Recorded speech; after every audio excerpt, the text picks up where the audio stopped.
Listen to the sound of footsteps in the dark, to voices that may not be quite human, to the sound of screams in the night. The Haunted Cabaret, the home of all things horror, on Rhode-IslandFreeRadio.org, with your host, George Garner. The Haunted Cabaret starts now.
Pentagram, Forever My Queen, starting off this week's edition of The Haunted Cabaret.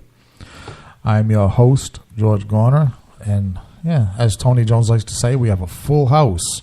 We have DJ Psycho Eddie to my left. We have Chuckles the Evil Clown to my right. Evening. Tony Jones himself behind the board. You know, we pride ourselves at the station of playing music that you're not going to hear anywhere else. You do not hear much Pentagram on other stations, either terrestrial or via the internet. It's just not. You don't hear a lot of Pentagram. It's not going to happen. No. And let's not overlook the fact that in place of our usual a longer introduction for the show, Tony played a Judas Priest track called Battle Hymn. I think I'm going to play that track on a boombox anytime I walk into a room. That's just an epic little track.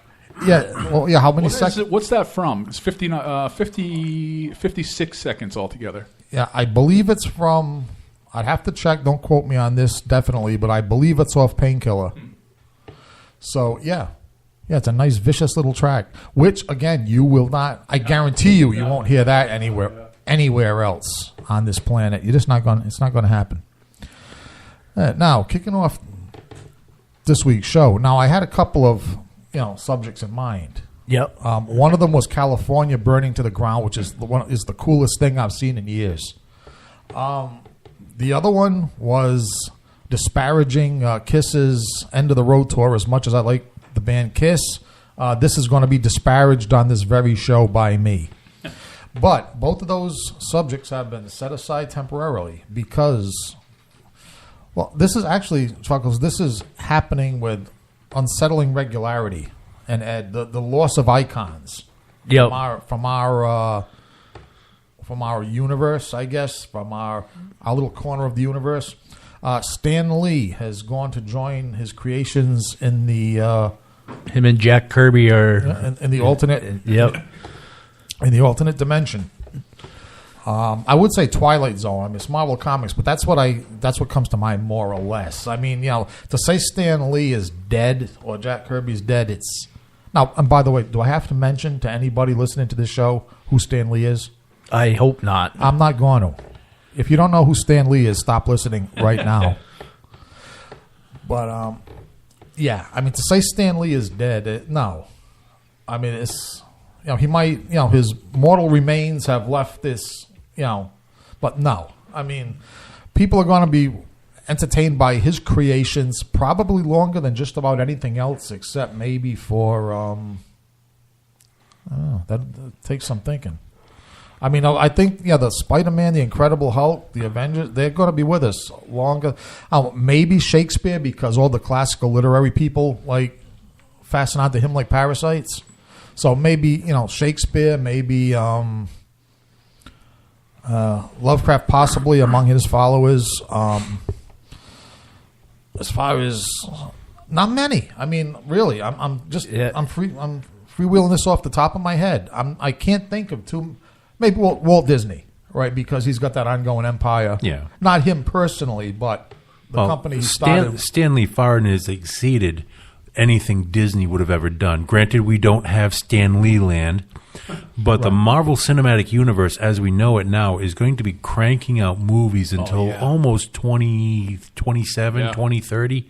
Right, and that was his under direct approval. That was under his direct approval. So, 12 years after his death, there's still going to be new material brought out with his name as the moniker of the person who originated that. I mean, it's almost like the days of Andy Warhol and the Factory, where they're just cranking out movies. Like they put a new independent movie out once a week. It's gotten like that with Marvel content. Right. Go ahead, Chuckles. And normally I'd say I'm tired of them, but they keep cranking out good movies. ones. And I'll tell you, that's something that's like lightning striking 5 times on the same spot, right? I mean, the idea that.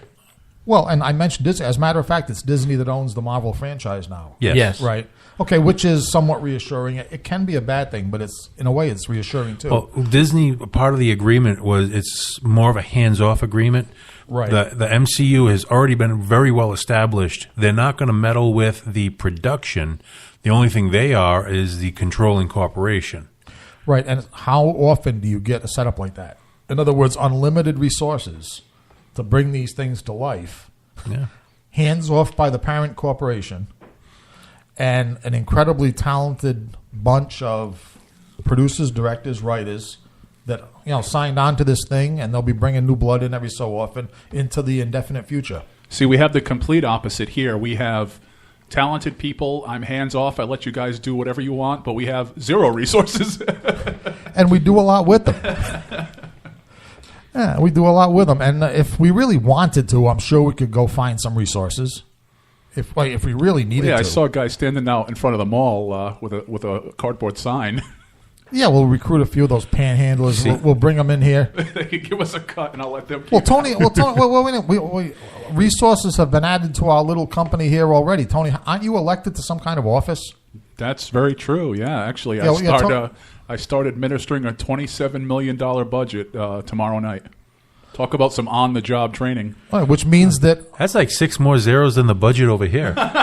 Yeah, but budget's cut in half. Those munchkins cost $5. Oh, you mean that doesn't automatically mean that Rhode Island Free Radio's budget is now $27 million? I guess we're talking to the wrong politician. I believe so. Yeah, that's Is there any like scumbag move you can do to funnel funds from one job to the other? No, and it's amazing that I actually got elected because I have this silly little thing called ethics, and I know that's frowned upon in this state, but there's nothing I could think of. Well, it's a good thing I moved out of state then, because then I don't have to show you the disrespect of not voting for you for the next thing you run for. That's true. It's this ethics thing that really disturbs me. There was an injunction regarding the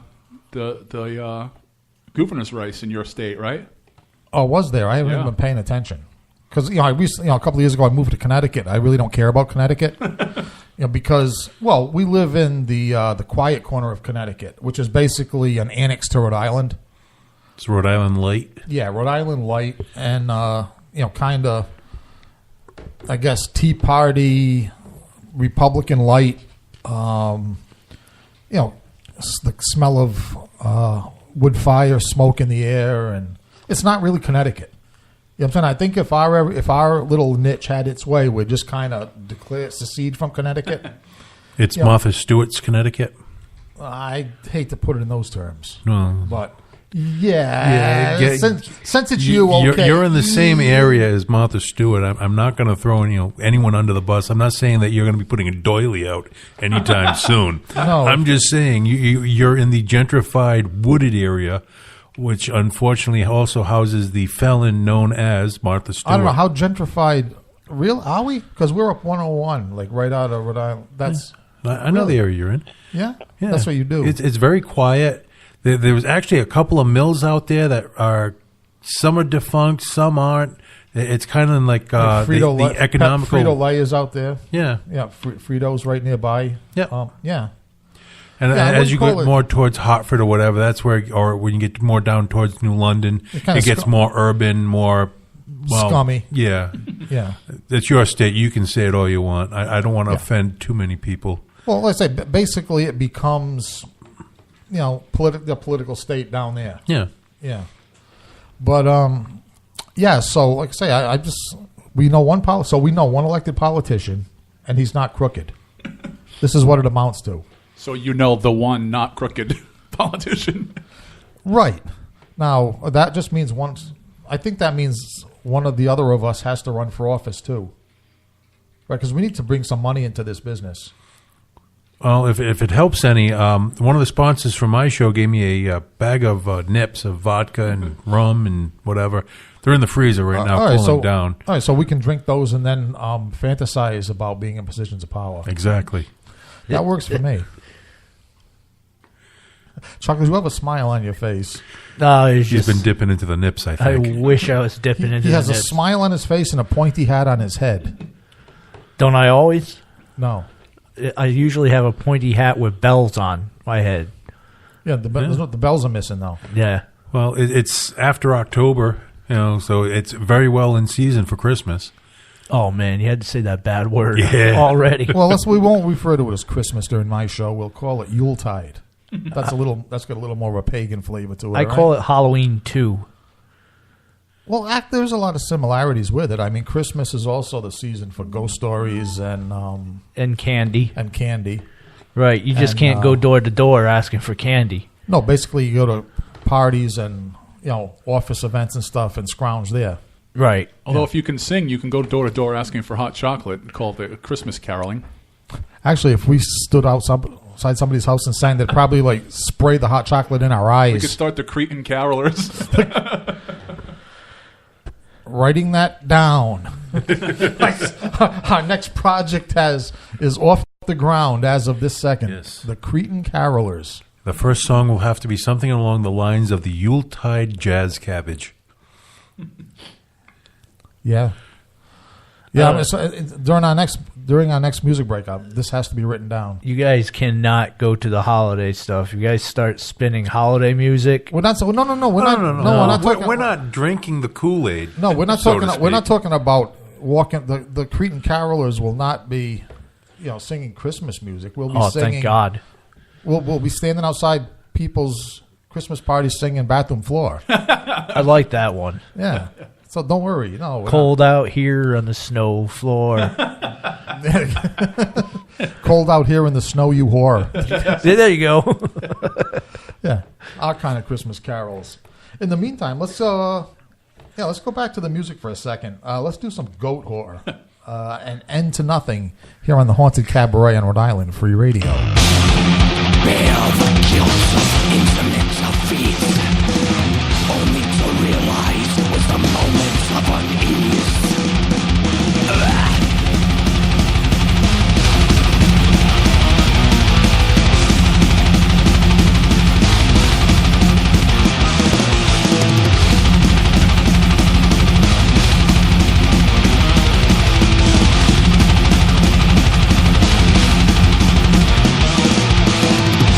Forced upon mankind, like a soft knife twisting inside.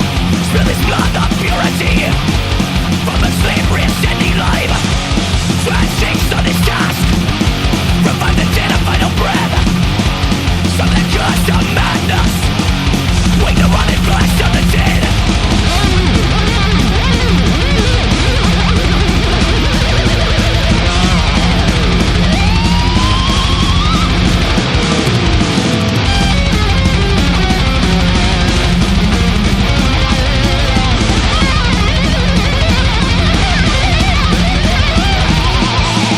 With his dogs of broken glass, staring teams will raw flesh.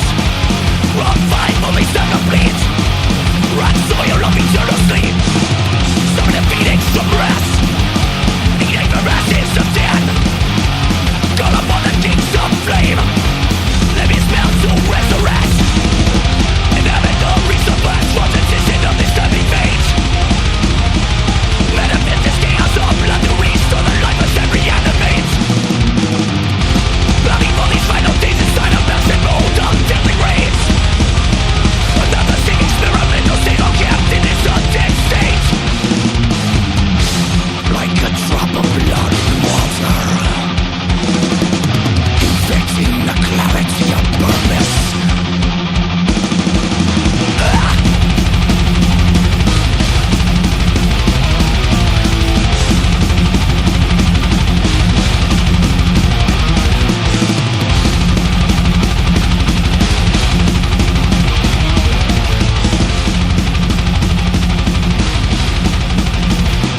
The time has come to teach the sun.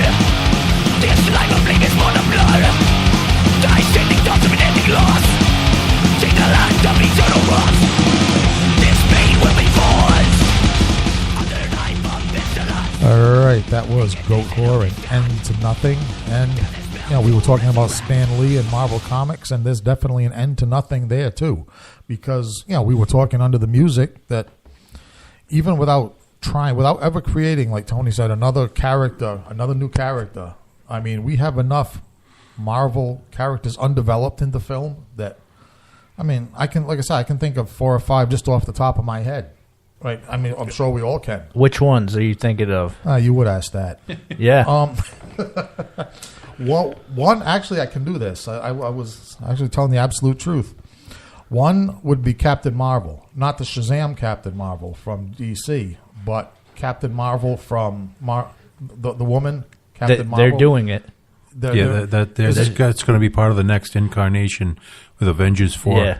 Nice. They are doing a Captain Marvel. You mean Ask and I Receive? Yep, you got that one. Okay, got that one. Now, I know they did it previously for a made-for-TV thing, but that doesn't count. But the Man Thing. Not DC's Swamp Thing, but the Man Thing. They did make a Man Thing movie. Yeah, they did, and it sucked. It was bad. It was. I think it was for TV, wasn't it? Or it was just released for I didn't TV, even hear about Well, that was similar to what Sony did with the Spider-Man franchise. They just spit out a really crappy movie just so they could keep claim to the rights. Okay. Yeah, Man Thing was not good. No, it was. I watched it. It was awful. Yeah. Not good is an understatement. It was awful. I believe But- I own it, unfortunately. burn it. Burn it. Because I Send it to California. Let them burn it. fell into that trap. Like, I love Man Thing in the comics. Yeah, so I'm exactly. like, I have to get this. Yeah, we're vulnerable to anything. Yeah, Yeah. I have to get this. And then I was like, nope, I should not have got this. Now, actually you'd probably know better than me owning it. Now, was that made by or was that just the rights to Man-Thing's name sold to some jerk? No, it was made under the Marvel universe. I can't was. remember who put it out, but it was a Marvel Okay. made. And now it obviously didn't have a theatrical release, right? It just went to either No, video straight or to DVD. Straight to DVD, yeah. Yeah. Of course. They looked at it once and said, you got to be kidding me. Straight to DVD. And the funny thing was that Man-Thing was actually Marvel's answer to Swamp Thing. Right. So, I mean, this was a case of Marvel like playing catch up. But the idea of a monster that's nearly mindless, because Swamp Thing was always philosophical. He still had the doctor's Right. intellect. Man-Thing was the exact opposite. Every now and then, a fragment of human consciousness would drift through his slimy mind. The slime creature. It was just like a big pile of walking slime with fragments of human thought. But it was amazing Which is basically what I am anytime I have to wake up too early in the morning. Until about noontime. Well, I think that was the popularity of the Man-Thing. All of us could identify. Because every reader of the Marvel Universe could identify. According to the little bit of research I just did in the few seconds I had to do the research, it came out in 2005, and the Man-Thing was actually supposed to be a seminal Indian legend that was awoken by an oil tycoon trying to, basically get everything out of a swamp so he can drill for oil. See how stupid it was? Yeah, I mean, come on. When you go back to Indian legends and Indian graveyards and which actually we should be saying Native American. Native American Indian, yes. Yeah. Whenever you go back to the Native American origins, whether it's cemeteries or legends, it's going to be bad. It's nowadays not. Except for Poltergeist. Yeah, Poltergeist I think is the only exception to that one. Yeah, but even that, I mean, the first Poltergeist movie didn't really dwell on it. No, it was. You built your house over an Indian graveyard. Right, and but that's all you heard about. They didn't go into the history and try to explain it. And there's to you. and there's actually even in the first movie, it's not even like you said. It's one sentence and done. Yeah, I mean, because the real curse of the first Poltergeist movie was the fact that the bodies weren't moved.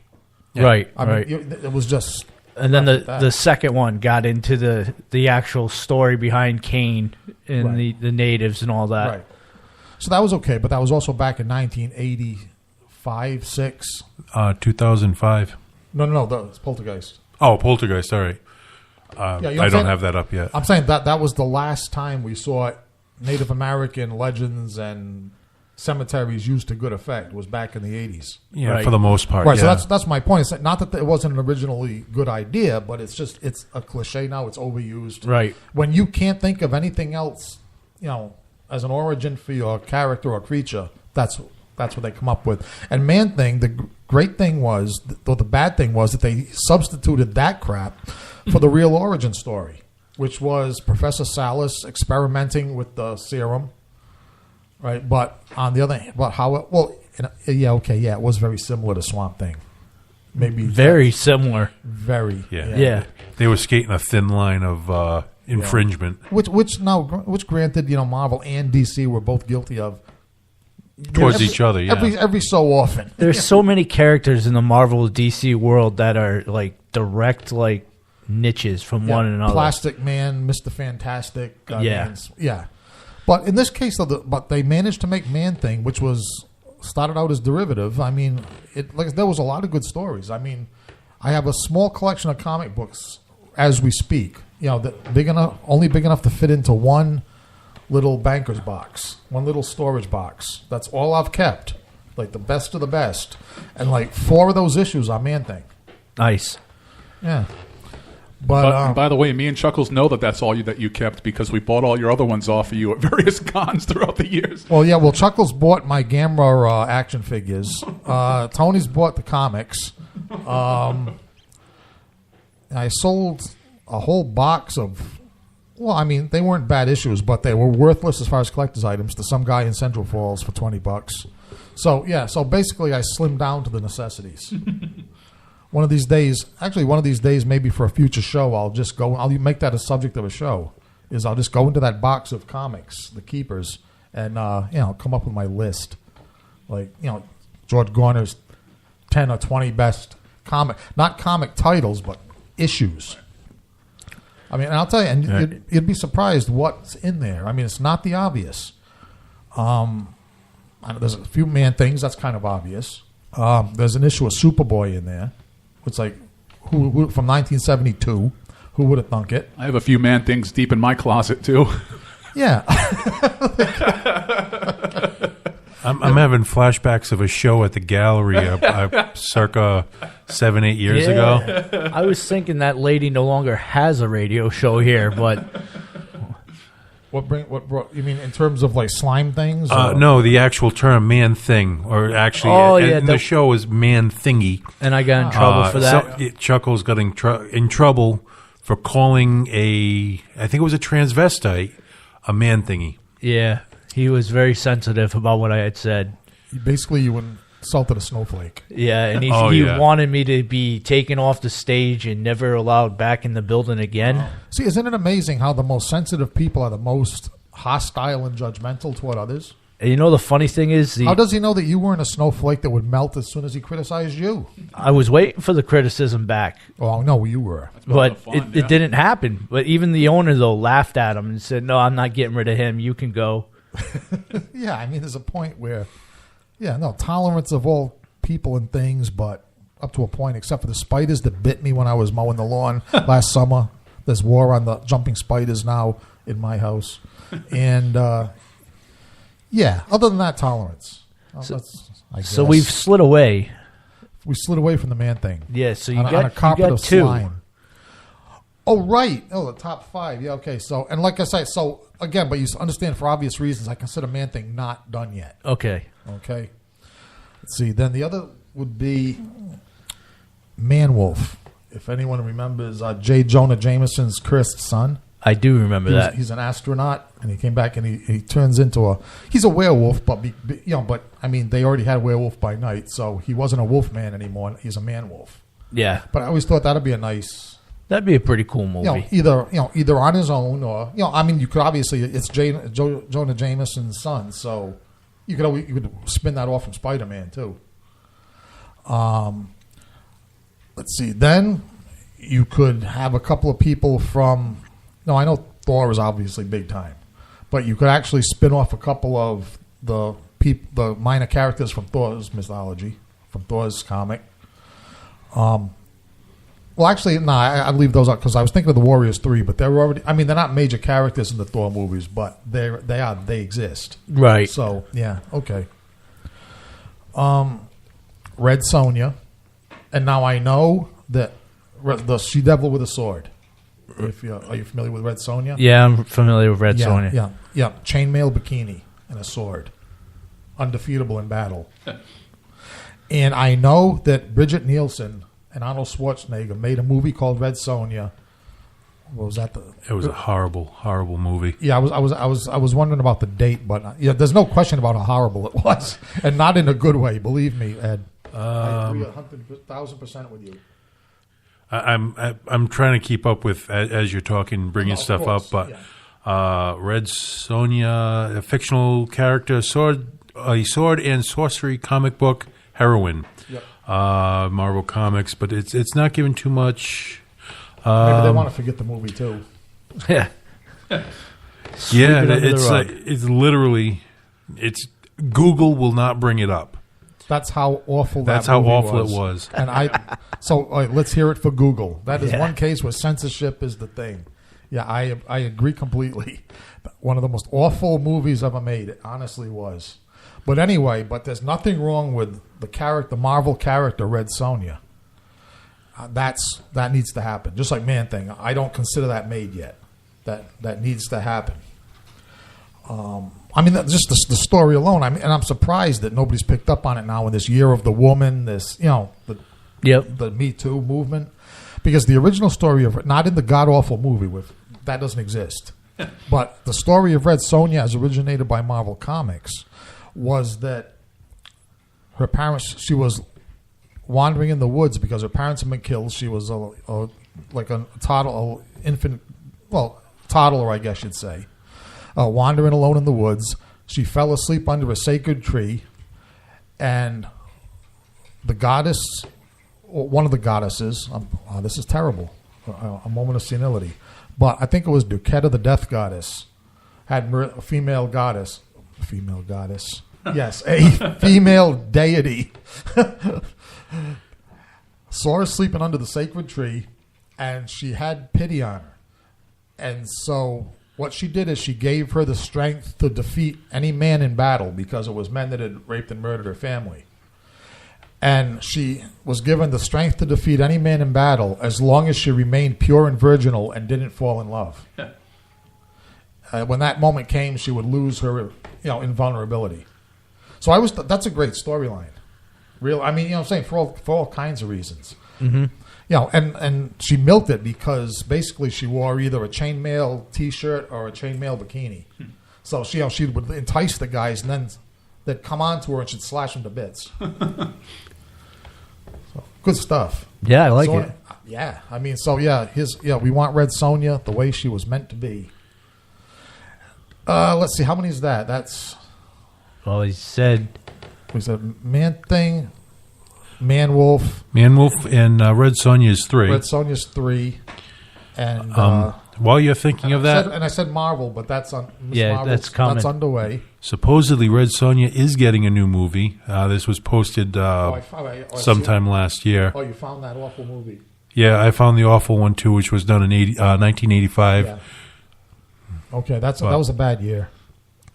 There was also a little bit in the Conan the Barbarian series, which was also a Marvel comic. Well, Red Sonja was originated in the Conan the Barbarian comic. She started out as a comrade of Conan the Barbarian, which was great because Conan naturally was always trying to hit on her, and she was the only one to turn him down. Yep. So she was sword fighting with him as often as she was going with him on his adventures. Then they originally spun her off into her own comic.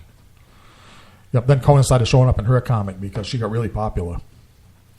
Yep. And I, like an idiot, went and sold about the first 20 issues for very little. Back when I needed money several years ago. So it happens. Yeah, but I kept a couple of them. I still have a couple of Red Sonjas. All right, so basically that's 4. I need one more, right? Yep. Yeah, to keep my word. Now it's my show. I don't have to keep my word. I can just say I changed my mind. Yeah, you can say that. But if I didn't want to do that, and now naturally all that's come to my mind is DC characters, right? You see how that could happen. You know what? Let's go back to the music for about however long the Evil Streaks track lasts, and when we come back, I will have that 5th one. She's hot. You have 2 minutes and 22 seconds to think of it. The Devil's Mark.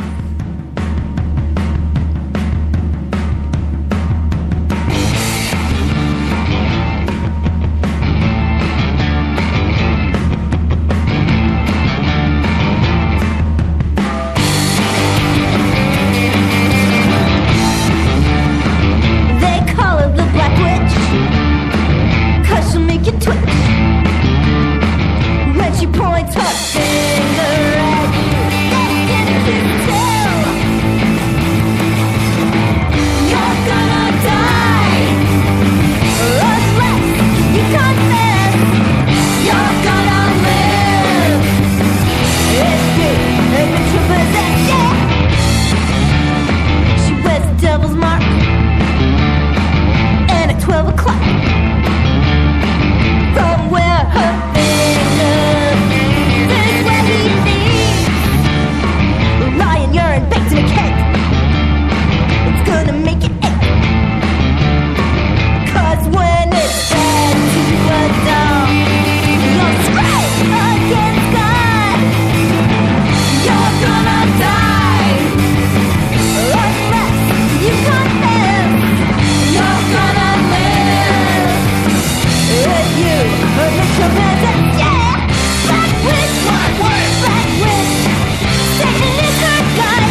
she points a finger at you. You're scared you can't tell. All right, we're back. That was the Evil Streaks, the Devil's Mark, and I have my fifth pick as I promised. Son of Satan. Now, the Son of Satan, it's an obscure. Yeah, Chuckles is nodding. Ed, yeah, okay, yeah, we're good on it in this room. As I should have expected, nothing less. But for the rest of the universe out there, yeah, I'm rather obscure character, but 1972, I believe, because this all followed the Exorcist craze from the early 70s. Right. And, yeah, I mean, satanically based comics, novels, everything abounded. But yes, Damien Hellstrom, the son of Satan. And, complete with pentagram on his chest, the trident. The only twist on this was that he went against his father. So, he was kind of, I don't know, it didn't last all that long, I think, because of the inherent contradictions. But it was interesting while it lasted because he was the son of Satan, but he would cast out demons from the possessed. He was an exorcist in defiance of his father. Right, because if you're a kid, you got to be rebellious. Of course. So whatever your parents do, you got to do the opposite. Now, the only question I have is, there was Rosemary's Baby came out in the early 70s. There was a sequel to Rosemary's Baby called Whatever Happened to Rosemary's Baby, which is, believe me, forgettable. You don't want to know what happened to Rosemary's Baby. But that was the same idea, is that Rosemary's Baby grew up and turned against the forces of evil that spawned him. So my only question would be, what came first, whatever happened to Rosemary's Baby or the son of Satan? Regardless of that, the son of Satan is a very enjoyable character. Well, if you know what year the Whatever Happened to Rosemary's Baby came out, because I can tell you the first appearance of Damien Hellstrom was 70. Let me try it. 71. 73. 1973. He was in Ghost Rider #1. Okay. That was his first appearance. Okay. Actually, that probably to tell you as a heel or a face. As a character itself, that's where he first came out. Right, but I'm saying about who's good guy or bad guy. It doesn't get into specifics. Okay, I was just curious. It might if it was one of those like little morphs, from villain to good, But yeah, no, he had a bit of a run. I think maybe like 10 or 15 issues of his own comic. He's definitely well forgotten because until you brought that up, I had not remembered him. That's what this show is for. Yeah. To bring up things that are best forgotten. Now, unfortunately, a movie of that caliber, Fox probably would have picked it up. Yeah. But now that Disney is going to be owning Fox, you probably will not see a movie of that caliber come out. Right, because Disney won't want to do that. No. Well, No. yes and no. If you look at his family tree, he calls himself son of Satan. Allegedly, Dormammu, who we saw in Doctor Strange, was his grandfather. Okay. His father reincarnated was Marduk Kurios. Satana Hellstrom was his sister. Hellcat was his ex-wife.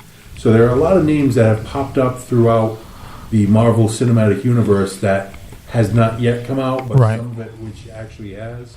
And now that you're reading off some of those names, I mean, I can see I suggested Son of Satan for the Damien Hellstrom for a movie, but I mean, you include those Satana. I mean, you include the rest of them, and that you got a nice little collection of characters there. As you pointed out, he flipped sides: evil, not evil. Right.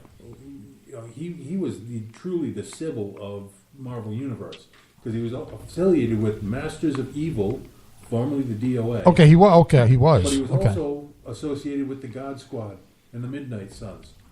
So he literally played both sides of the field.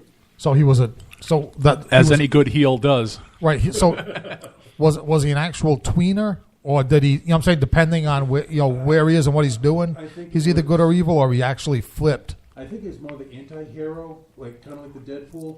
Yeah. It's what suited him at the time. Time. Okay. Yeah, I thought I had a good idea, and now I realize it's an even better idea. Yeah, makes. You should copyright it and send it right to Marvel. Copyright it.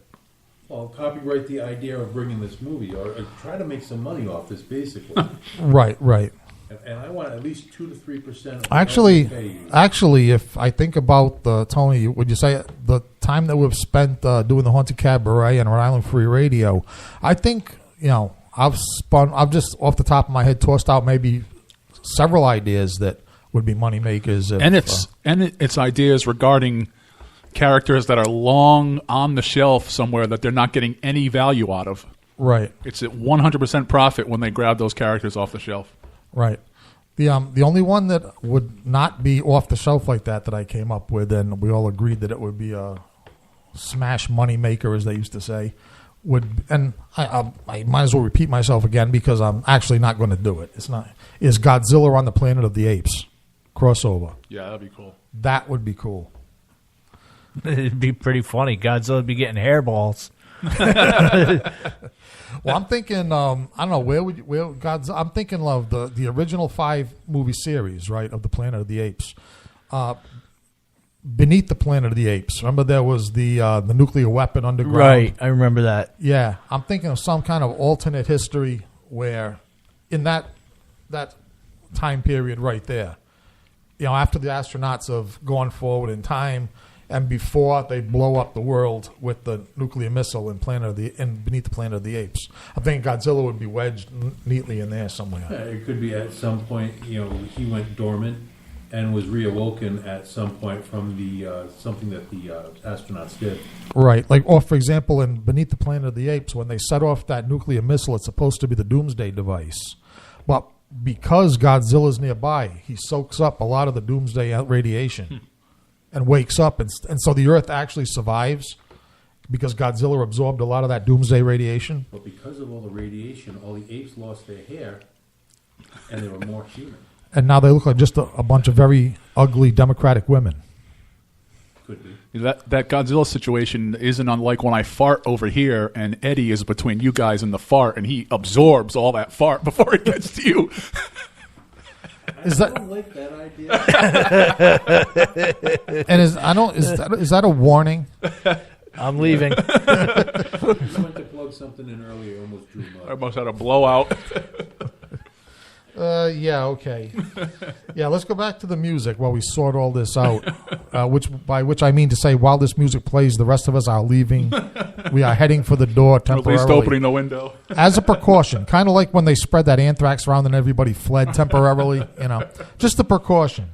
Let's go with the Children of Bodom. Are You Dead Yet? Here on the Haunted Cabaret on Rhode Island Free Radio.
Anything will do again.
All right, that was Children of Bodom. Are You Dead Yet?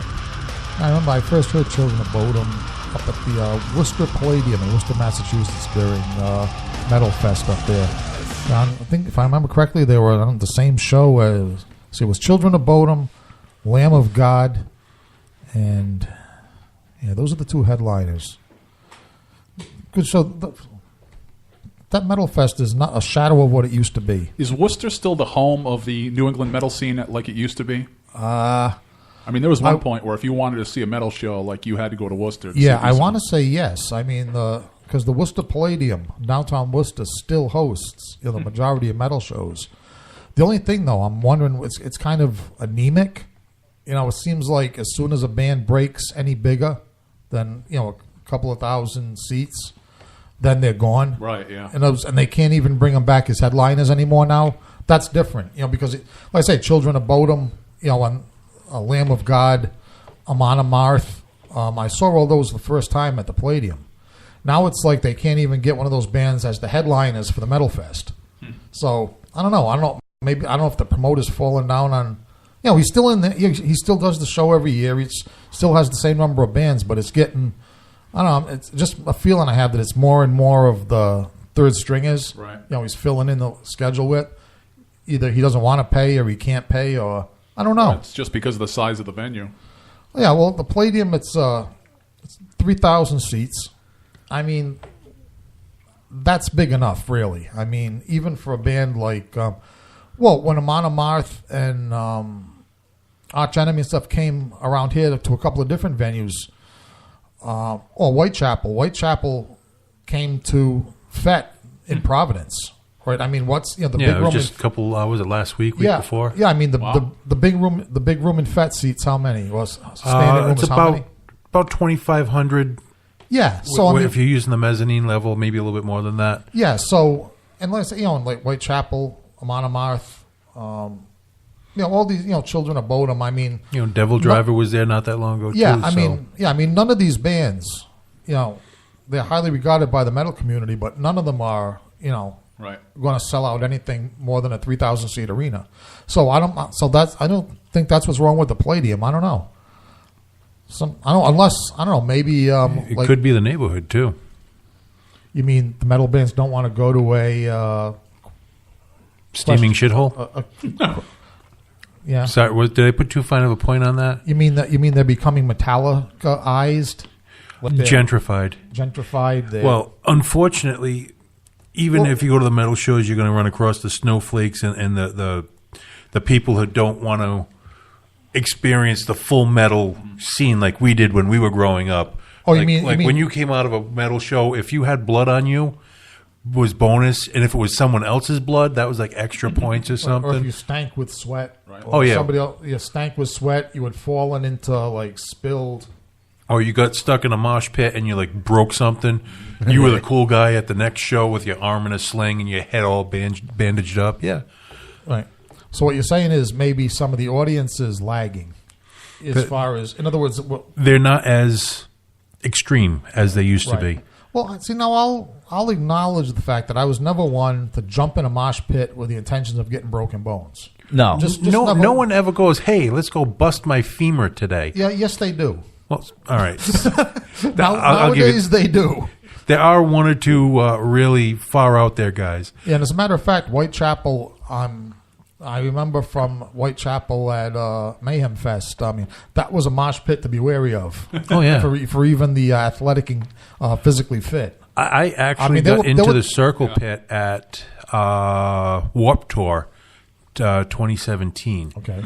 It literally covered both of the main stages, the Shark and I forgot what the other stage was.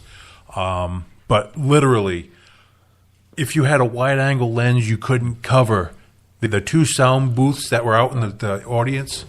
Was just surrounded. The only safe place to stand was in between those two booths or on the outside. Otherwise, if you weren't moving, you were getting trampled.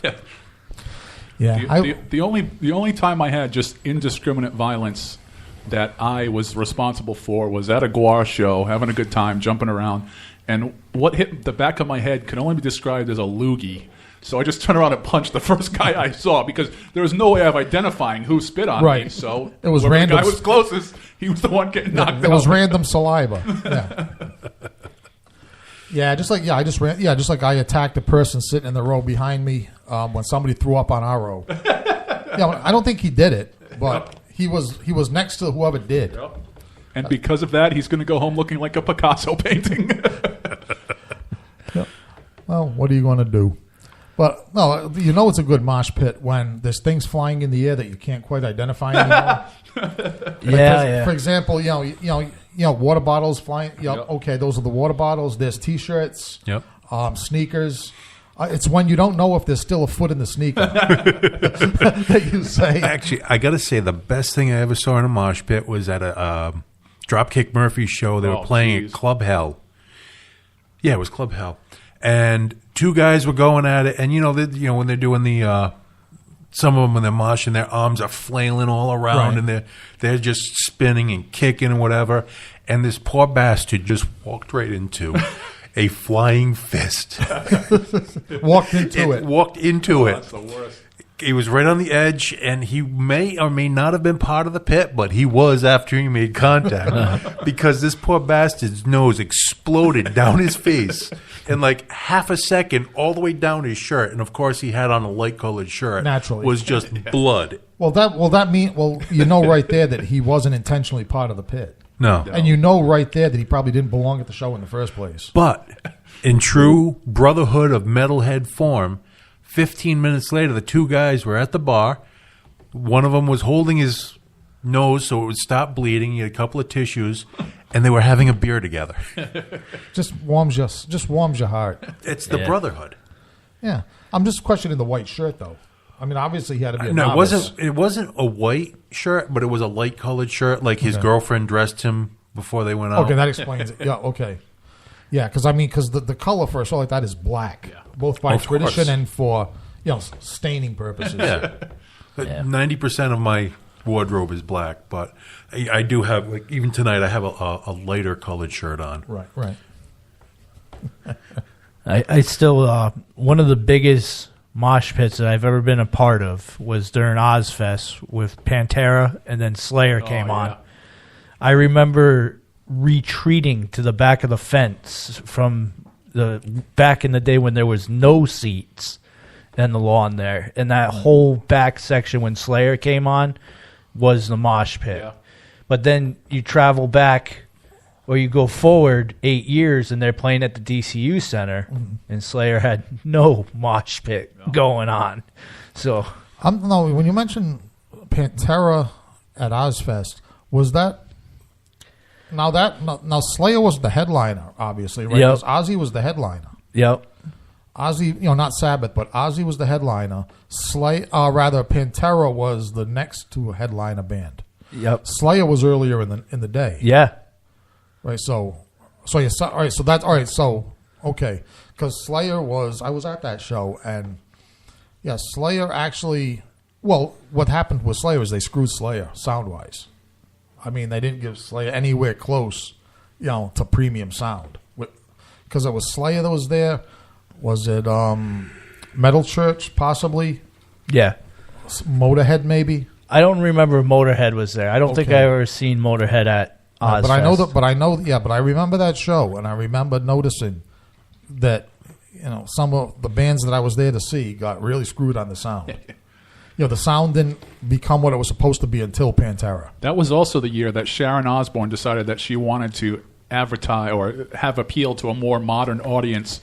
And that band that had the song Butterfly, Come On My Lady, called Crazy Town, were part of Ozfest and totally didn't fit in. Don't even remember and that. The booing was louder. Speaking of weird sound, the booing was louder than the band on the big stage.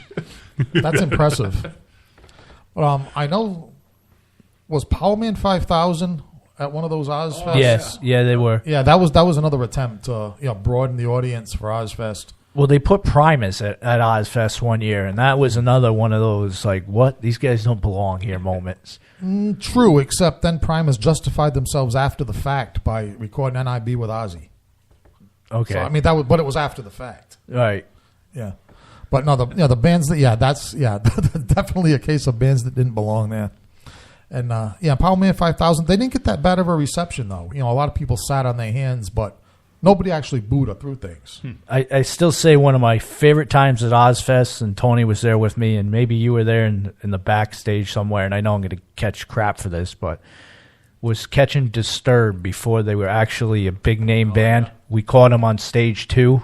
Yeah, I was at that Ozfest. I have to say, I have to admit, they didn't do anything for me. Oh, maybe it was because I wasn't in the mood for it. You know what I'm saying? I wasn't receptive to it.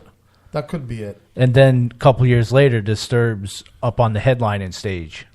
So it's like... This will tell you how long ago that show was. And by the way, we only have about 2 minutes left. The reason that we knew who Disturbed were was because their management team came out to Bickford's and passed out free cassette tapes. Here's the new Disturbed tune. Yeah. Oh my. That's a horrible way to end this show. Yeah. That was, I don't even want to think about. Nobody better mention a year before we go off the air. Not even just the cassette tapes, but the thoughts of a management team going to late night spots, cassette tapes handing out free stuff. Cassette tapes at Bickford's. Yeah. Okay. Yeah.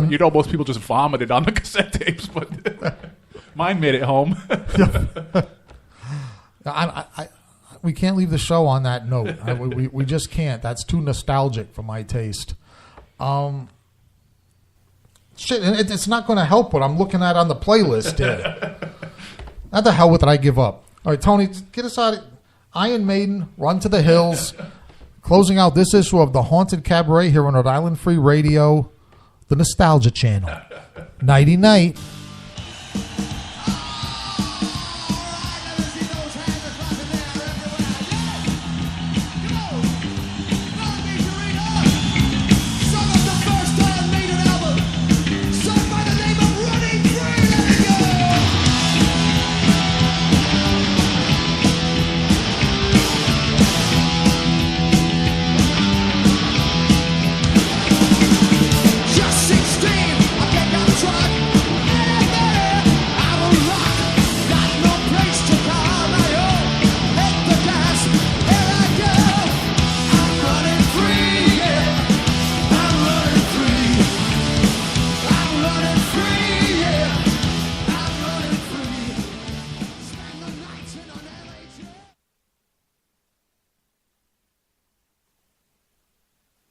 From Monday to Tuesday, you don't have any fun.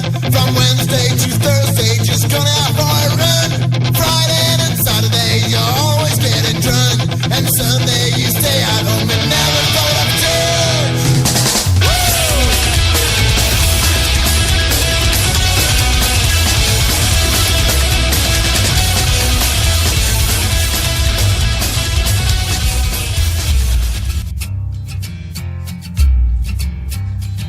I've been stuffed in your pocket for the last 100 days. When I don't get my bath, I take it out on the slaves. So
right, my night outers. This is DJ. Wow, this is a person who can't talk tonight.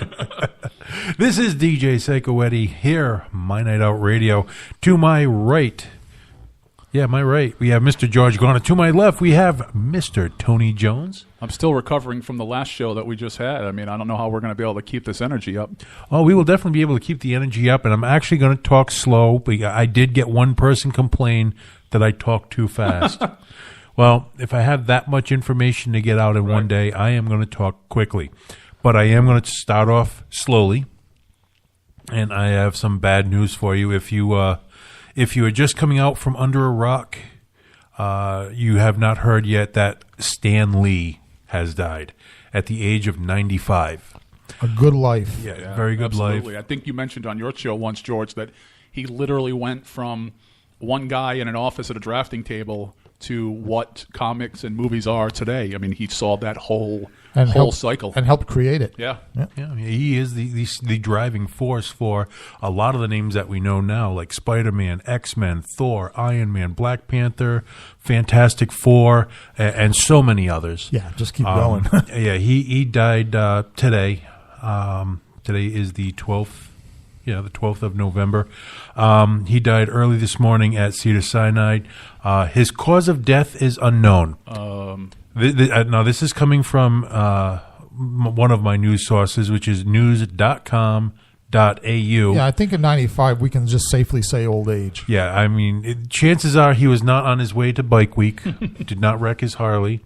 The possibility of coking out and hooking up with prostitutes in Vegas, John Entwistle?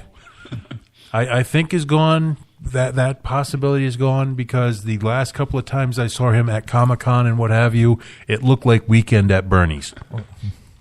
So it is sad to see him go. A lot of, as usual, the Hollywood elite and the celebrities are now posting up there. You know, it was so, The crocodile tears. yeah, I'm so sad to see him go because I don't know when my next job is coming type tears. And, growing up on his comic books and more recently on his movies, it is going to be a tragic loss, but I'm pretty sure the MCU, the Marvel Cinematic Universe, is going to be carrying on Indefinitely. and they're probably going to get a stand-in to do the cameos that Stan Lee was doing You at think? I think, Why? and this is just a theory, but it's shared with a few 100,000 other people, that Stan Lee was actually one of the Watchers.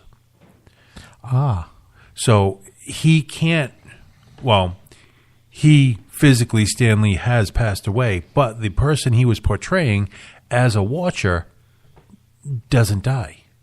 He's going through infinity, watching over the universe, making sure everything is in balance. It's too bad that George Romero's already passed away because George Romero and Stan Lee looked exactly, I mean, especially Similar. having seen them in person, George Romero could just hopped in there and been a second Stan Lee. Well, I mean, you could go to pretty much, at 95, you can go to almost any nursing home, and you can find someone that looked like him, and especially with like Deadpool and what have you, some of the movies where all he does is literally a 30-second, if that, clip.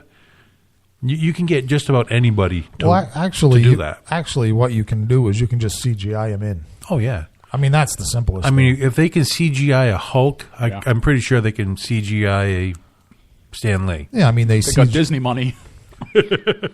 Yeah, I mean they CGI'd Peter Cushing as Governor Tarkin in one of the Star Wars sequels. I mean, simple enough. So, What I found the most interesting little fact about Stan Lee today, that when I was watching the coverage, is that Stan Lee was his pen name for comics because he wanted to save Stanley Leibowitz, his real name, for more serious writing, thinking that the comics would just be a little side gig, funny books type thing, and he'd preserve his real name, and that would be on his novels. Now, do you think that's true, or do you think that he changed his name from the obvious Jewish back then? You know what I'm saying? Because of the prejudice against Jewish people. No, I don't think necessarily in his specific industry that he would have to do that, but it's not unlike Ron Jeremy, who was doing Shakespeare in the Park, thinking he was going to become a classically trained artist, and then decided to go in a whole different form of acting. That's not really acting anymore. Being more up and current with the latest stable of actors, we'll call it. Acting has nothing to do with it at all. Like back when I started watching like the 80s bushy porn type stuff, when Ron Jeremy was actually making his debut and what have you, I watched a few of them. And, they actually attempted to make somewhat of a storyline. Mm-hmm. Now that's what we fast forwarded through, right? Yeah, well, Yeah. it would give you your chance to build up. Now, with the instant gratification that is all the Right. porn websites, I'm not going to start naming names because people will wonder how much research and how much was just from my favorites list. And plus, we don't get anything to sponsor. We don't Exactly. If there's anyone in the porn industry that wants advertising, we're more than To welcome. Buy That Out Radio, brought to you by GooTube. Yeah. Speaking of Ron Jeremy, did anybody ever notice how much Ron Jeremy looks like Saddam Hussein? No. At least from the neck down. From the neck down or the neck up? Neck down, because I know when Saddam Hussein was taken prisoner, remember in Iraq when they Yeah, found him? he was in that he was in spider that hole, right. He was in that hole in the ground, and they dragged him out of there. Physically, he looks a lot like Ron Jeremy. Body build, hairy. Well, The whole the hairy works. part, well, I know a lot of guys that are hairy. They've also pulled Ron Jeremy out of a few holes, so they have something in common. Okay, why don't we go? We've By the already way, went- Ed, is this where you intended to go with this week's show? No, not at all. I just like when I'm driving for Uber, I let it go whichever way it's going to go, and eventually we'll come to the end. Kind of like Ron Jeremy. But there is. I do want to take a really quick step from the sad to the just. What the hell were you thinking category? Okay, that's always good. They are coming out with, or actually back in 2013, they laid the plans for the Titanic 2. Ugh. I'm not talking about the movie Titanic. It's They're- not they're- a sequel. We're actually talking. They want to build a new ship. They are building, building a new ship. People are signing up. The Titanic 2 will hit the open sea in 2022. And sink beneath the open sea in 20. Well, 20 it is being done a faithful restoration or a copy of the original Titanic, with the exception of navigation, hull bulkheads that don't let the water flow over the top. I was just of going them. to say the low. Yeah, They did Okay. the safety things that have to be done because they kind of didn't So work it in the doesn't- first one. right? So it doesn't sink. And, Right. and So- by the way, if you want ice for your drink, there's none available. Well, I guess what they're thinking with all this global warming and climate change in the air, right? The temperatures are going to be warmer at sea, so there's less chance of icebergs. So that now this is a prime opportunity to, yeah, okay. But now, if you want to look it up and you want to get your ticket, they're not booking just yet, but people are lining up. This is the Blue Star line. They're going to be able to carry, as did the original, 2,400 passengers and 900 crew.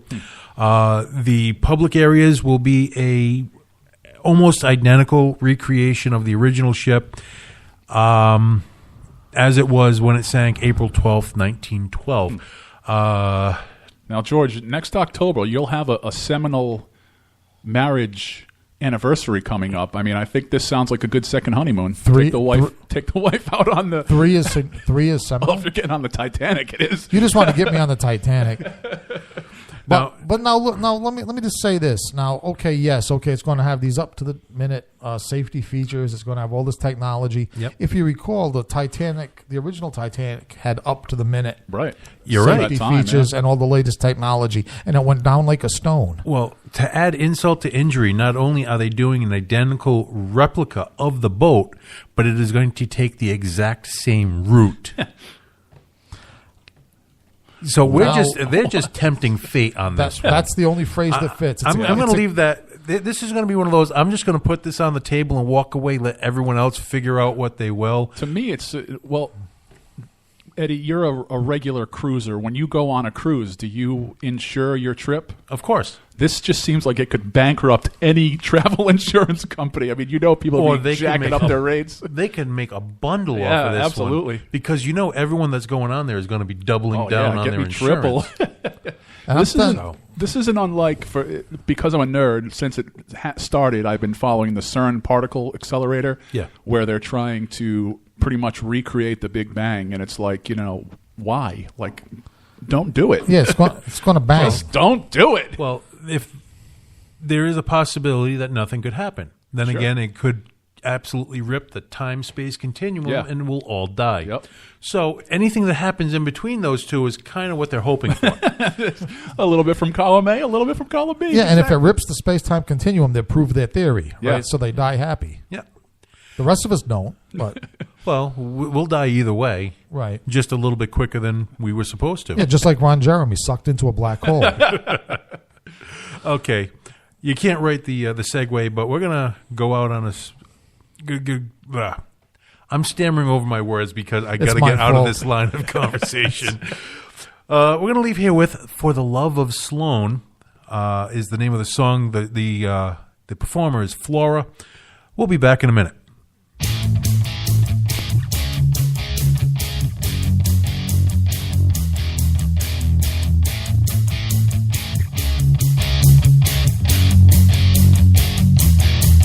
Well, she threw her arms up over her head. I am through with this, I'm so done, she said. And I cannot believe that I am facing this again. Well, she tore the sheets right off of their bed, packed his shit with no regrets, made up her heart, her mind's already set. There's a part of me now gone and dead. No, I don't think we'll miss it much. C'est la vie, she said. And that part, yeah, that part, no, I could never quite defend.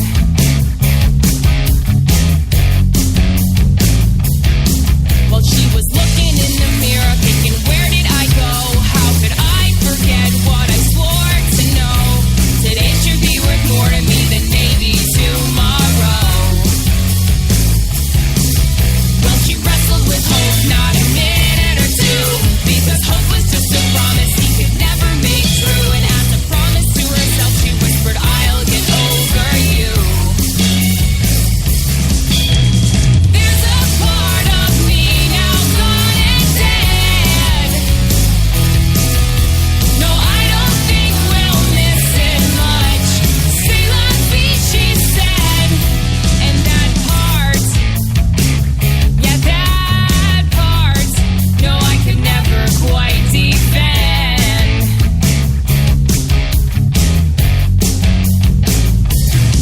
When you're done making me the sinner, you'll see I was such a saint. She said, I've seen every shade of you, your canvas and your pain. And the picture hanging in my head was pretty but naive. And the title never sounded right, her heart belongs to...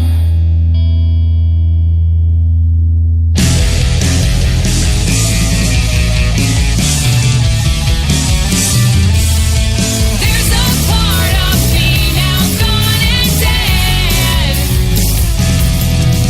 No, I don't think we'll miss it much. C'est la vie, she said. And that part, yeah, that part. And that part, yeah, that part. No, I could never quite defend. Defend.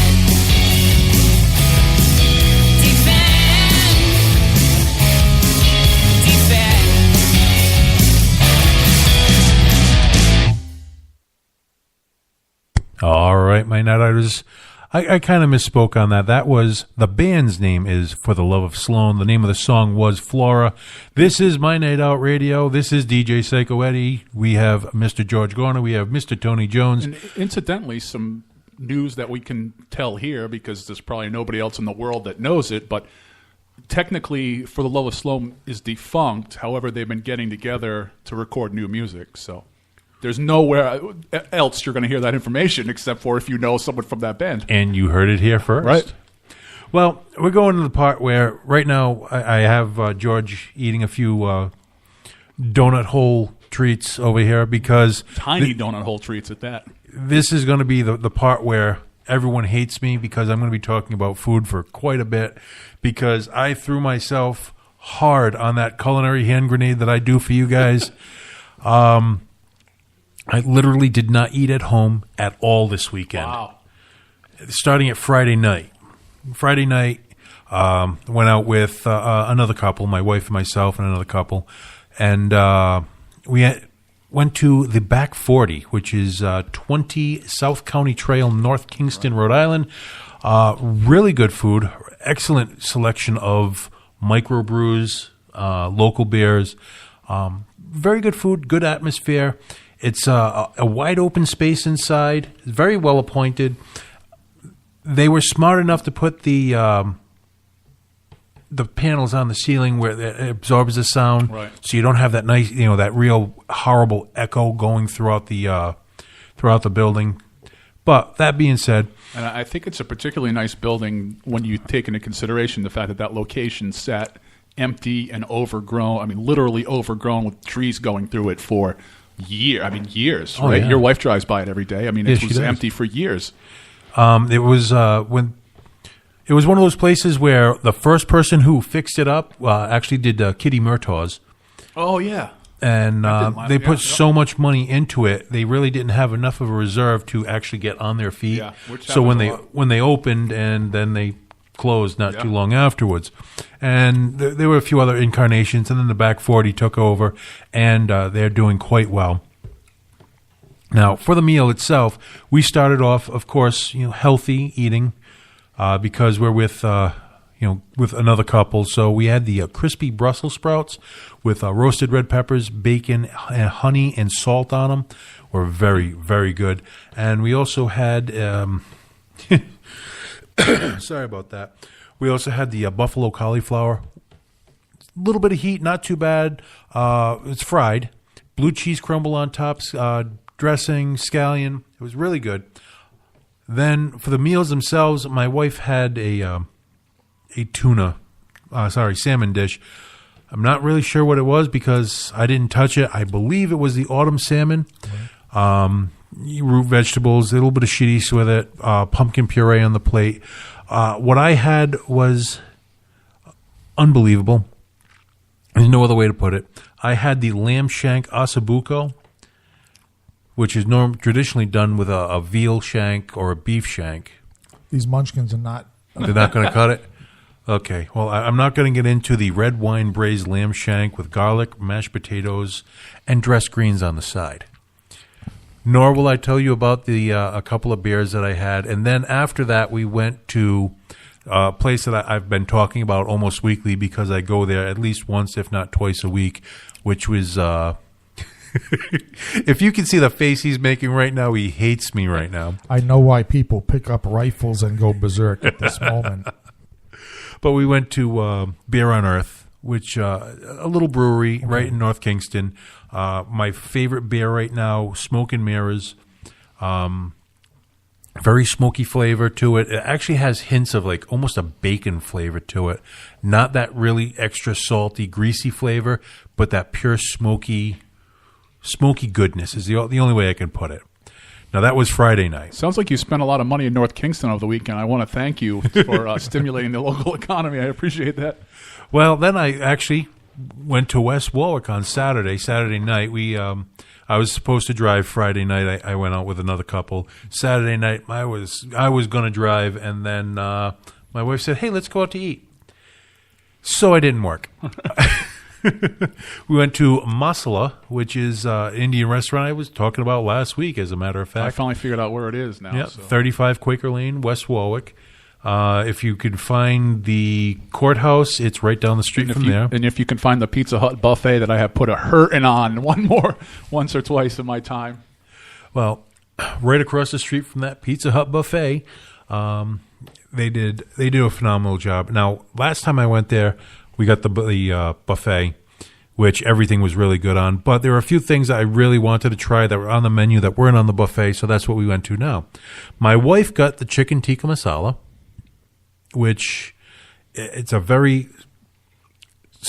lot of spices in it, but it's not a spicy dish. Okay. It has a very unnatural orange color to it, but everywhere you go, it has the same unnatural orange color. So it's not just a Chinese restaurant MSG color. No, this is actually this is real, genuine herbs, spices that make this unusual color. It's mostly curries and cumins and what have you. With the chicken over a basmati rice, which was excellent. Personally, I had the lamb saag, and they give you the option. The saag is a spinach. I want to call it a sauce, but it's not really, with big chunks of lamb in it. And over the basmati rice. And we had the meat platter, which had 2 pieces of, I want to say, oh, God, I'm drawing a blank. Luckily, I have the menu right in front of me. Your conscience interrupted you. That's what it did. Oh, yeah, because I could tell by the look on George's face right now, he's like borderline and ready to swing at me. Because you've advanced to Indian food, which is one of my favorites. Well, it's Indian and Pakistani. Well, Pakistani, not so much, but I am very, very familiar with lamb saag. Oh, okay. Well, then when they give you the options, I always tell them as spicy as you make it. And just because I'm you're, American, you're a better man than me then. Because well, the first time I tell them that, they always do it the Americanized spicy. Which isn't what you're asking. Which is, no, I wanted fire. And I got a tingle. It was good. It could have been substantially hot. I've had substantially hotter, but it was excellent. Everything we had there was very good. The meat platter we had was 2 pieces of, I want to say like a barbecue chicken, but it's not barbecue. I can't think of the name. And of course, the menu is failing me right now. So yeah, it was that and a little bit of a kebab that they cut up. You know, the form meat over a skewer, and they cut it up over onions that were just a really quick saute, barely even enough to get the white out of them, but it was enough to cut the crunch. Okay. It was excellent. And they had the tamarind sauce, and they had the spicy mint sauce that was, again, I'm just pulling things because I don't have the menu up in front of me, even though it looks like I do. I don't. Oh, you're in the ballpark. Yeah. Yeah. So that was Saturday night. And then again, then on Sunday you rested. Sunday night, no, I didn't rest. Sunday was actually a twofer. Brace yourself. I know I've mentioned this before on the show, but I love going out to eat on a Sunday. You have your run of the place, but you still have the quality people working, and it's awesome. Well, it depends on where you go. This past weekend, I went to higher quality restaurants than I normally do.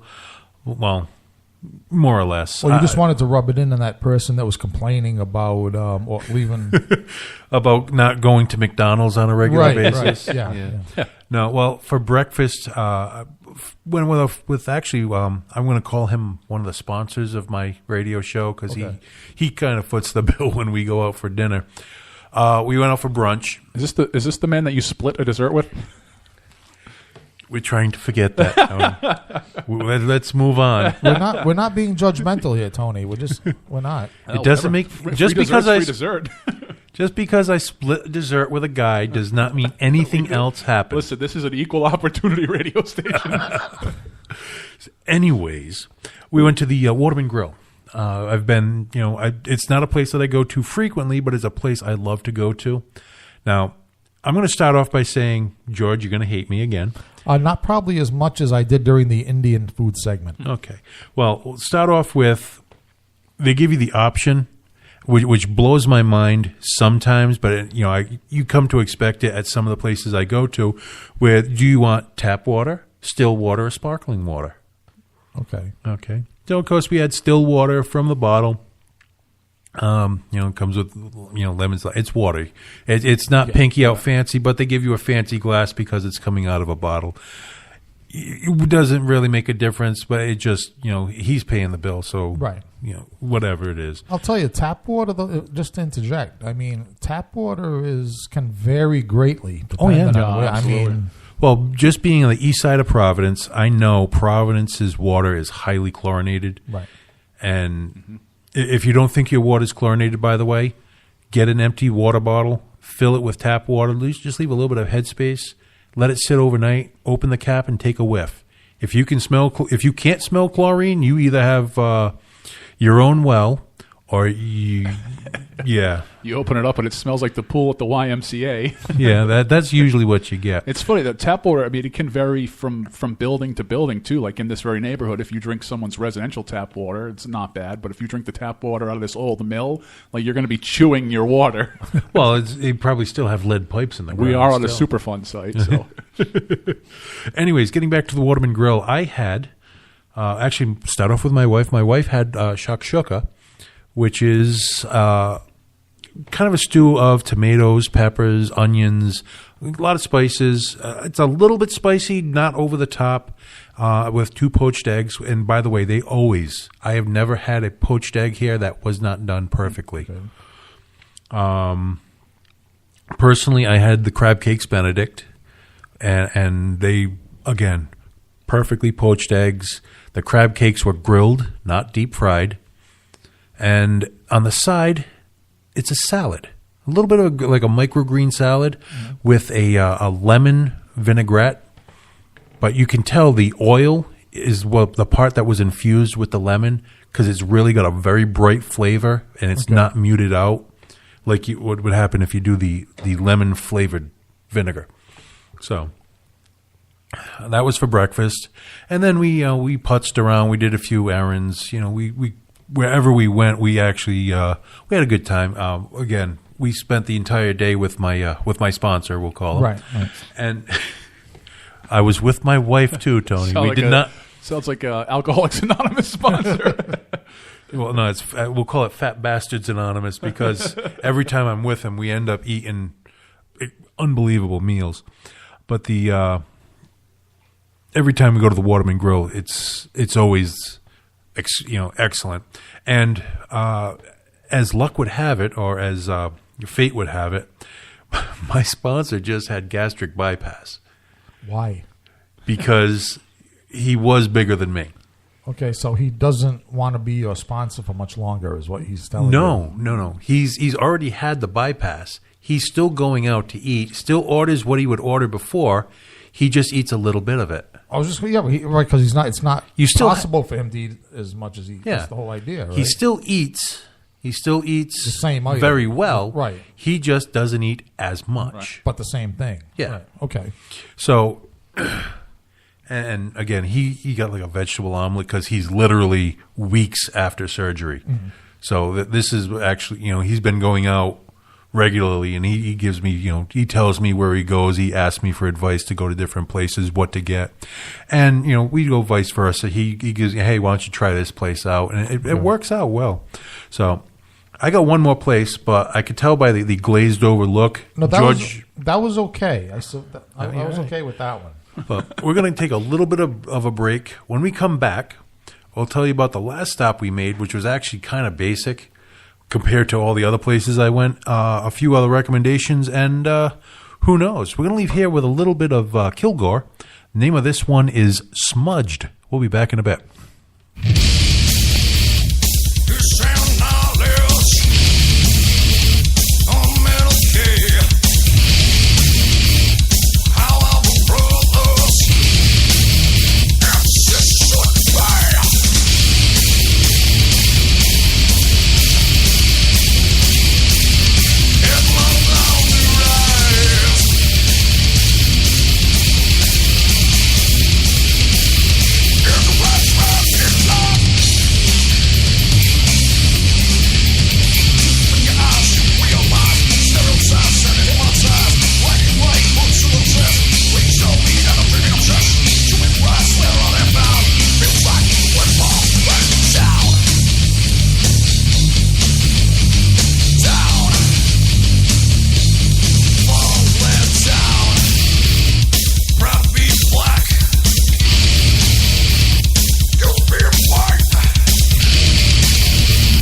walls come crashing down, and you're running scared. When you lost right down our throats, beating up the voice of the innocent, just like the manner of crowds. There'll be no judge, no jury, and we won't be held hostage. You see these kids, they want their freedom, they know their rights and their liberties. You're choking on your straggling leashes, and you're constricting fascist ways. Now they will not back down. No, they will not back down.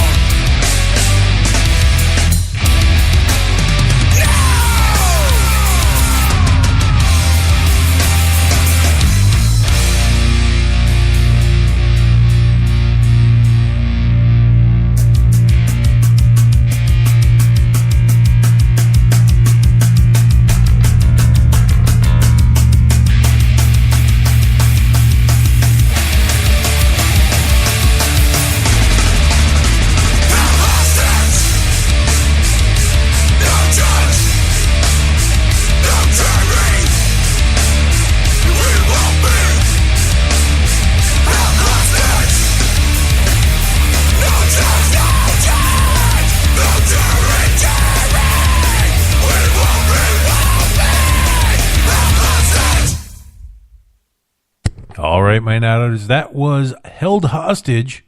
The name of the song was Held Hostage. Before that, we had Kilgore. Name of that one was Smudged. Now, that was the unreleased version of Smudged that came out last year. They did a release for the Joe Moody Memorial, and that came off of that. So, we when we left you, we had just finished brunch at Waterman Grill. With one more to go.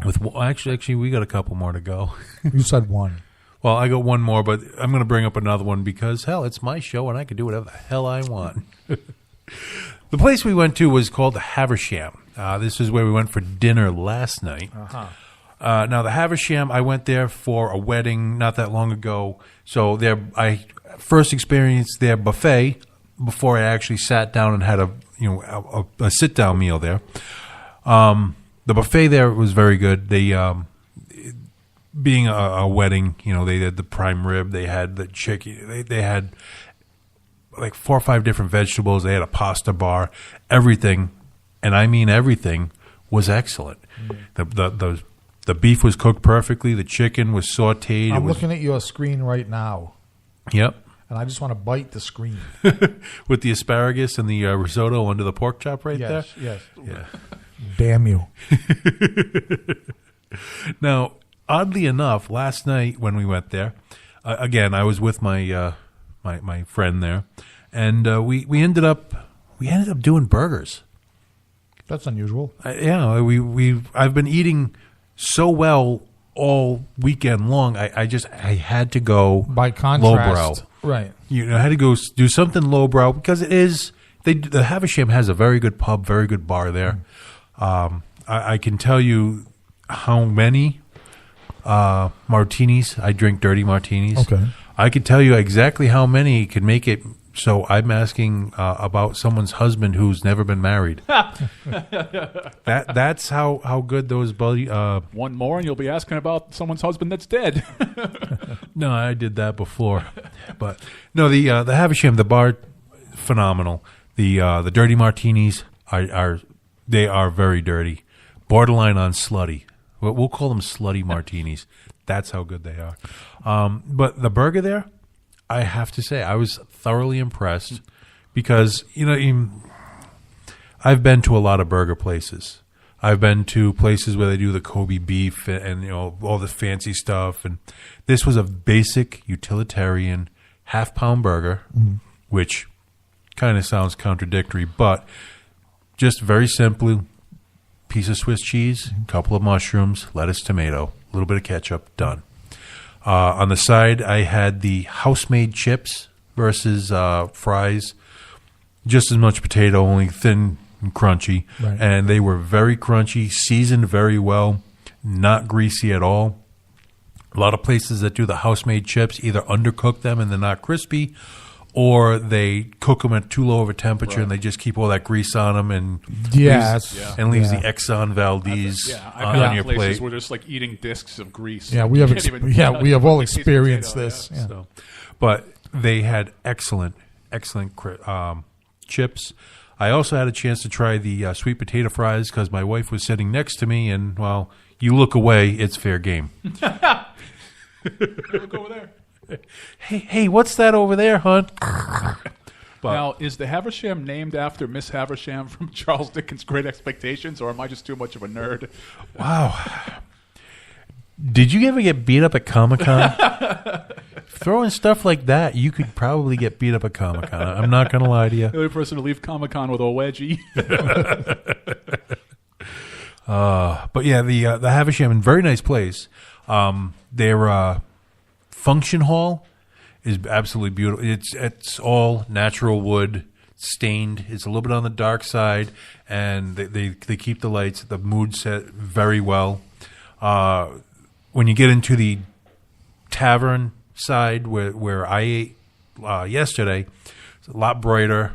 You know, the bar is separate from the dining area, so you know if the football game's going, Right. you can hear them yell in the other room, but it's Right, not as but loud. it's distant. It's, yeah. You're away, and there's just if you have kids with you, you can take them in there. You know everyone can have their dinner. You could have a few cocktails. Hopefully you're not the one driving, or if you are, hey, I don't judge, even though you're not supposed to drink and drive. That's a little PSA, by the way. Don't drink and drive. You'll hit a bump and spill your drink.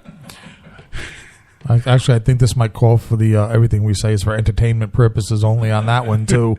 If they haven't figured that out, and I actually, being a bastion of YouTube and loving all the videos and whatever, I actually stumbled across a video today which made me rethink a lot of the things I say. Not that I'm not going to say them, but at least I know. Now, you'll think about it before and after you say them. Oh yeah, no, the But you'll thought- still say them. there will. Oh, it's still coming out. Whatever. If you haven't noticed, the filter is only for F-bombs and curse words at this point. Right, because we've all been threatened by Mr. Jones and FCC. Yeah. They're threatening to hit us with it. We live with our small wallets. Yes. If you can squeeze a booger out of Lincoln's nose, that's about all you're getting from me. But no, the I take a little bit of an opposite approach. I think to myself, if a couple days have gone by and I haven't been sued or nobody's threatened to sue me, I start to think maybe I'm doing something wrong. no, I still catch a bunch of hate mail, but it's just because of much more trivial than the FCC coming to fine you more than my house is worth. At that point, I'll just take the dogs too. I'm sorry, I'll just walk away. But no, the story I have stuck in my head, and again, I don't. This is off the cuff. You can look at my screen. I have nothing up about this. Gentleman in Scotland. He trained his girlfriend's dog to do. And he even in the video claimed, I'm going to have the cutest dog, which was a pug, by the way, have him do the most heinous thing I can do. I can train him to do. So he actually trained the dog to be a Nazi. Oh, yeah. So, again, this is for entertainment purposes. I am only saying this because this is what he trained the dog to respond to. When he would say the words... He said the words, and this is not me. This is him saying the the dog words. said the words. That would be some training. But the words, gas the Jews, the dog would start jumping around. And he actually trained the dog to do the Nazi salute. With a paw. With a paw. Now, if you've seen you know how hard it is for a pug to get that little leg up over its massive squash. But he trained the dog to do a Nazi salute and respond to those words. And the government stepped in and said that he was a racist and a Nazi sympathizer. And he was facing upwards of 5 years of jail time. What country was this? This is in Scotland. Okay. supposedly a relatively free country. Right. The government took it upon themselves, with very little prodding from the outside, to railroad this guy, and they actually told him what he was thinking when he posted that video. You know, you're a racist, you're this, you're that. And going forward, now, everywhere you are in Scotland, England, Ireland, in that whole British islands, The United Kingdom. Basically, you can be arrested, tried, and convicted, do jail time, sentencing, what have you, for a post on YouTube. And you don't even violate YouTube community standards. Wow. YouTube has kicked my stuff off because I've had songs from whatever artist that doesn't want their songs up. They've kicked out hour-long videos that I've posted from shows and what have you because of a song, but yet a Nazi dog who does Nazi dog. who was trained to salute, and the government took offense, and the government and one guy from the Jewish Community Center of Scotland, or I don't know where he's from, but he basically got on the stand and took personal offense to the dog being trained this way. I'll tell you, with all the anti-Semitism raising its ugly head in the United States and Europe, I don't know. Usually I would say I would scorn political correctness and say, a bunch of nonsense and how silly, but I don't know. And, playing devil's advocate, I could see. Yeah, that's what I'm doing right now. I could see how that would be more of an issue in Europe than it would be here, and how people are still sensitive to that. Well, what it breaks down to is freedom of speech. Yeah, but not in Scotland. Well, they don't have the First Amendment in Scotland. Right. We do. We have the First Amendment. But with the current gentrification, the PC movement, and everything else, how long is it till that hits here? Oh, it's almost here. That's what was blowing my mind. And I'm looking at it and looking at the similarities where a small group of people were offended. There were comedians, Jewish comedians, people from the Jewish community have seen this. The guy put a disclaimer, just like we do, this is for entertainment purposes only. Right. The guy put look, I know this is wrong.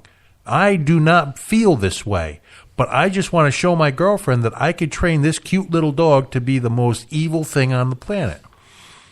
He succeeded, and he now is a social pariah. Right. Well, yeah, he probably trained the next leader of Germany. I don't know. But just to imagine being that guy's cellmate and asking, "What are you in for?" training a dog. Training the Führer. Training the canine Führer. So we're gonna cut right there. We gotta, first off, if you want to be part of the show, make sure you hit me up, mynightoutradio@verizon.net.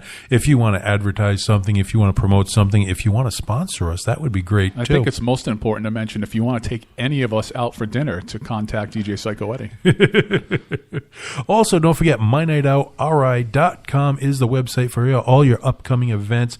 Facebook.com/mynightout is the Facebook. You could message me. I do monitor all my socials while we are doing the show.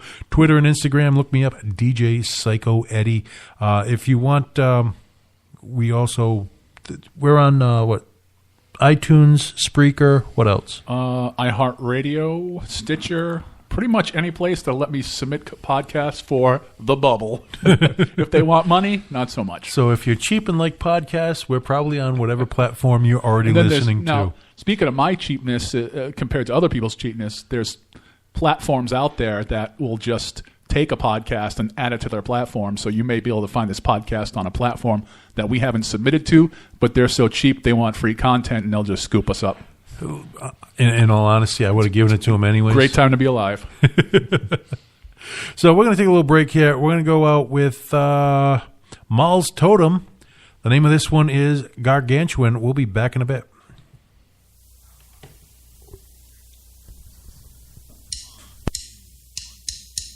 My brain is falling out in tipped in wonder.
right, my night outers. That was Mal's Totem, Gargantuan. Now, we have run out of time, but very quickly, once again, if you want to be part of the show, if you want to come on the air, sit down and talk with us, or even just sit in the back and just watch what happens here, hit me up, mynightoutradio@verizon.net. Also, use that email if you want to sponsor us, if you want to advertise anything with us, if you want to just give us a recommendation.